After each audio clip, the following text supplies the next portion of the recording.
E no que o marxismo consiste? O que é o marxismo? O marxismo contém 3 partes constitutivas. 3. Uma parte filosófica, uma econômica e uma política. A parte filosófica consiste no materialismo histórico dialético, a parte econômica na crítica da economia política e a parte política no socialismo científico. Essas partes não são isoladas entre si, tá? Elas não estão isoladas. Elas se imiscuam, elas interagem. Nessas 3 partes estão as bases comuns de qualquer comunista. Meu objetivo aqui não é contar a história da vida do Marx, do Engels e do Lenin, tá? Só vou contar um pouquinho da história do Marx pra ficar um pouquinho mais claro o que eu tô querendo dizer. Então, em 1818, o Marx nasce numa cidade chamada Trier, que é na antiga Prússia, onde hoje é a Alemanha. Na década de 1840, ele começa a escrever para um jornal na Prússia. E ele é expulso da Prússia, porque ele era muito crítico à política dos monarquistas, à política monárquica da Prússia. Em 1844, ele vai pra França, exilado, e ele conhece um cara chamado Friedrich Engels. O cara que tem o bigode mais longo que eu já vi na minha vida. O Engels era filho de um burguês industrial e que ia ser amigo, parceiro intelectual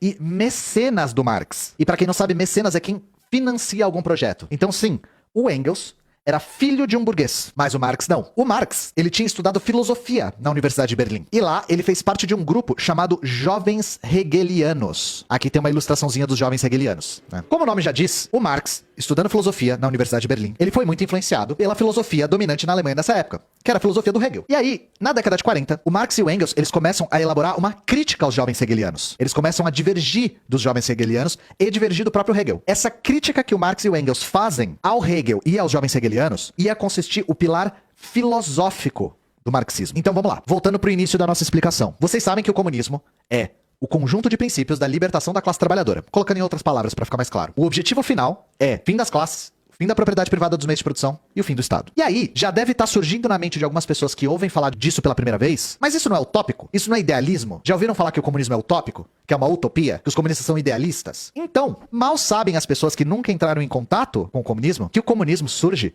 como uma crítica ao utopismo e uma crítica ao idealismo. O pilar filosófico do marxismo se constitui como uma crítica a utopismos e idealismos.